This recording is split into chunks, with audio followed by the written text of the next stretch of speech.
Well, if you had the under or Florida State plus 9.5, you might be, or plus 10, you might be the only people in plus 9.5, the only people in college football fandom that feel worse than Florida State's football team right now. The Seminoles really gave Clemson a scare, took the lead midway through the fourth quarter, and come up short, fall 30-20. Here in Death Valley, Florida State loses the sixth straight time in the series, and Clemson wins their 32nd straight time at home. But it was a great game. I mean, it was really a really good game. Florida State played well in a lot of faces, just made a few too many mistakes down the stretch.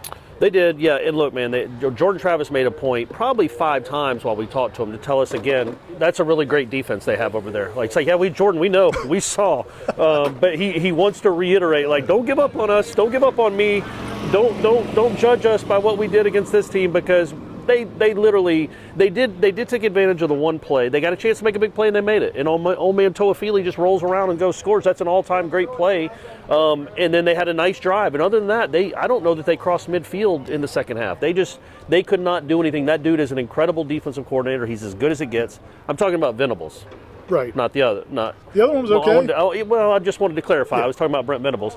But, so the defense, I know we want to give credit to the defense, and they played well at times, but that's a really bad offense. And you let them score 2 straight touchdowns in the first half, and then when you had a chance with the game on the line, 30 yards and penalties, I get it. One of them very, very questionable. I think 30 out of 58 yards in the yes, drive. But you also they did make some plays, and you gave up 24 points to them. And I thought overall it was a good performance. It's certainly better than they played this team in years, half a decade. But at the end of the day, you lost, and you didn't lose to a great Clemson team. You just lost to an average Clemson team. Yeah, but again, as we said, the last 3 times these two teams have played, Clemson's won by a margin of 135-38. Yes. None of those games have been competitive. I think you wrote earlier today that one of the games was 42-0. The last time they were in this building, it was 42-0 in the third quarter. So, I mean, the fact that you competed, I know it's not the same Clemson team, but I thought DJ It's fine. I was going to try, man. DJ. Aslan, I practice this. Aslan, you tell us. How was it? Uwe Angelole. There we go. That's it. I thought he actually played better than, and now you could say that's partly because of Florida State's defense. Yes. But I thought he, for stretches, he played better than he has before, and you expect him to get better.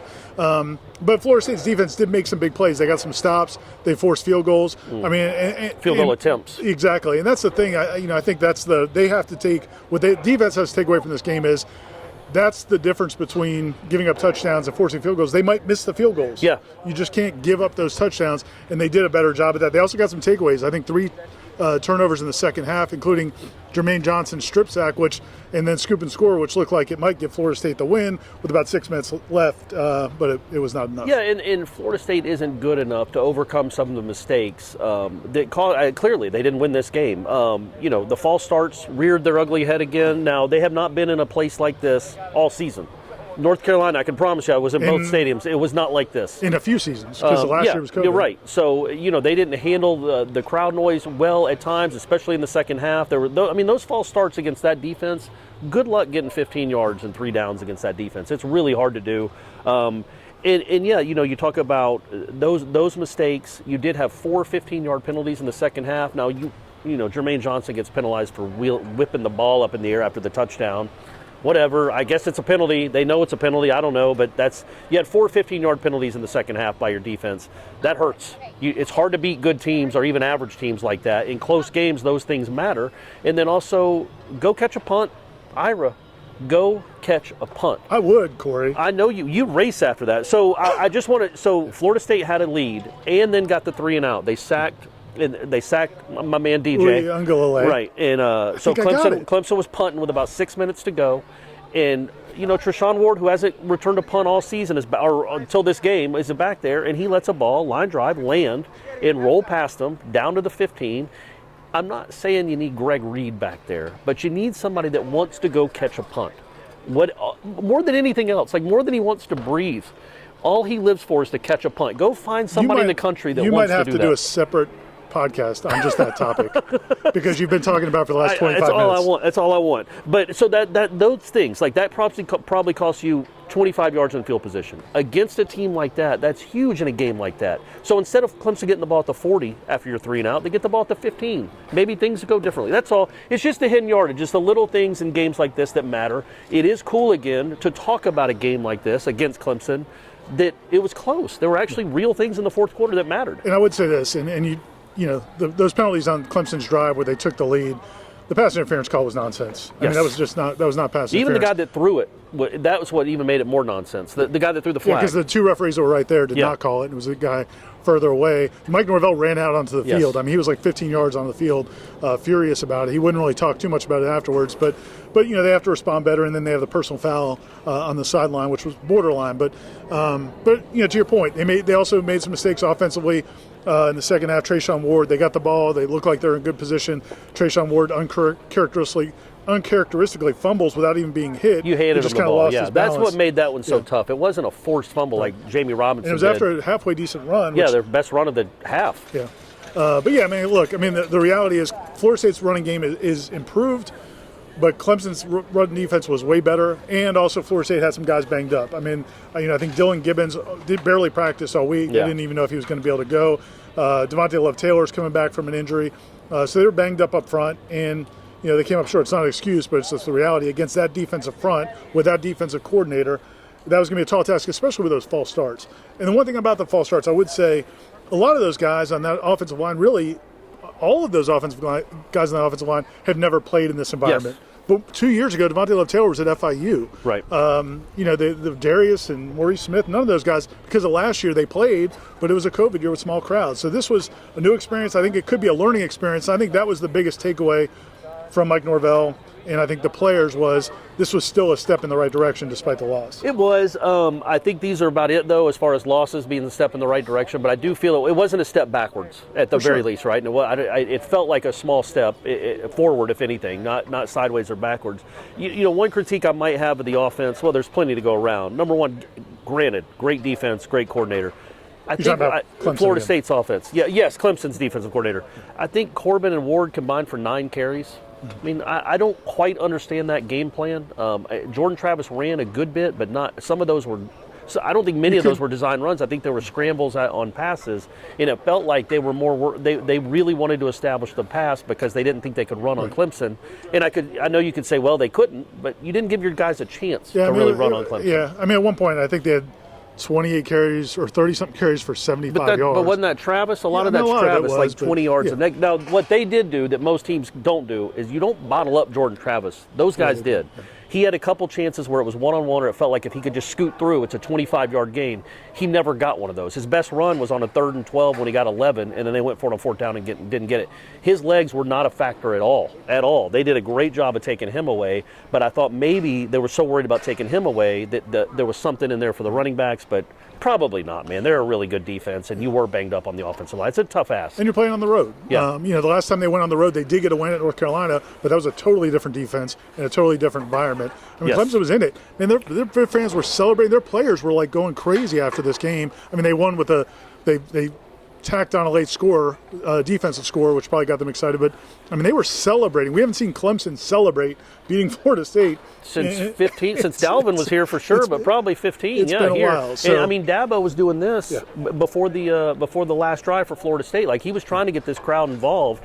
Again, if you take the big picture and don't get caught in the minutia or the microscopic view of all the things that went wrong in this loss, some of them Clemson's doing, you look at where Clemson would have beaten Florida State by 100 points last year if they would have played.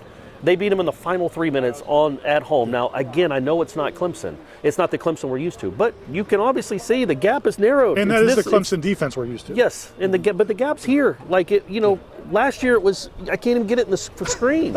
So the gap has narrowed. Some of it is Clemson. Some of it is you. You're a much better team than you were last year, in my opinion. You're a much better team than you were 5 weeks ago. They will have some questions. You lost. They will have some questions to answer. Quarterback, Jordan Travis. I mean, obviously, he didn't throw it particularly well. Didn't probably read things. But it's like, how do you even? That's what I was going to say. But because you won't see another defensive front like that, you wouldn't think. Right. The rest of the season. And what are you going to do? Is it Milton? Like, do you think you'd had a chance with Milton against that defense? You know what I mean? Like, Travis did extend some plays with his legs, but I think you have a lot of you have questions everywhere. Sure, but again, if you take the step back and look at the whole totality of the two teams today, there wasn't much difference. Yeah. We haven't been able to say that in a long time. That's something. That's at least some sort of a positive. Last thing I've got, and then you can close it if you want, Good, Corey. good. I'm going to try to pronounce that quarterback's name and close it out. DJ Uyangalele. Nice. I know, God, I had it the last one. I should have stopped while I was ahead. The last thing I would say is I do think this could be a step forward, but only if they play well next week against NC State, and especially if they win that game. If they win that game against NC State at home next week, now this could be considered really a step in the right direction because you continue that forward momentum. If you come back, if this game knocks you for a loop like the Notre Dame loss did, and you can't come back from it, and you lose at home, there's no shame in losing at home to NC State where you are right now as a program. But if you don't build on this, then it minimizes any of the advancement you made. If you think about the last 3 or 4 times Dabo has played against Florida State, what his mood in his locker room must have been like afterwards. Like kicking his feet up, smoking a cigar, laughing and joking, probably playing with kids, rustling with their hair, not even wanting to talk about it. That was a war. Like, that was a real battle. They were lucky to get out of there with a win. Again, that's something. I will say this about Jordan Travis. Against the Brent Venables defense, which is very good, you've got to have a quarterback that can see it quickly, and that's not maybe his. That's not. I mean, he threw for over 200 yards. He was like 13 of 21 or something. His numbers weren't terrible throwing the ball. But some of the decisions, and then also some of the huge losses. The huge losses, the spinny doos, which have worked. They've worked for him in other games. Yeah, just maybe not against Clemson. It's a deal. But I thought he played not great. But then who does? Other than the kid at Pitt, who does play well? Georgia scored 3 points against this defense, and so when you judge what you saw, not good offensively at all. I wasn't a huge fan of the game plan. Maybe I thought they'd try to run the ball more because that's who they are, but they couldn't run. They thought their only chance was to throw the ball, and it didn't work out. They did zilch in the second half, but they had a lead in the fourth quarter with a chance to get a dub. Shout out to Lawrence Toafili, one of the greatest plays in the college football season. His 75-yard catch and tumble and score. And then also Jermaine Johnson, that strip sack was just huge. I mean, that's one of the biggest plays by Florida State's defense in years.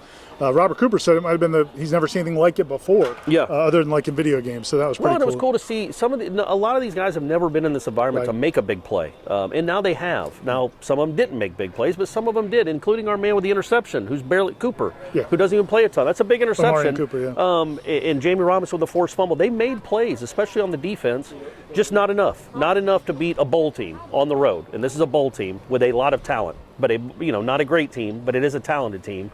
And better than losing by 40, I guess. Ira. Again, if you had the under or you had the Noles plus 9.5, maybe there's a moral victory in it for you because you handicapped it right, but you don't get to cash that's the ticket. that's how gambling works. You just feel good if you got it right, if you handicapped it right, not if it actually pays off. For Corey and Ira and Aslan, signing off from Clemson, South Carolina, where Florida State falls 30-20.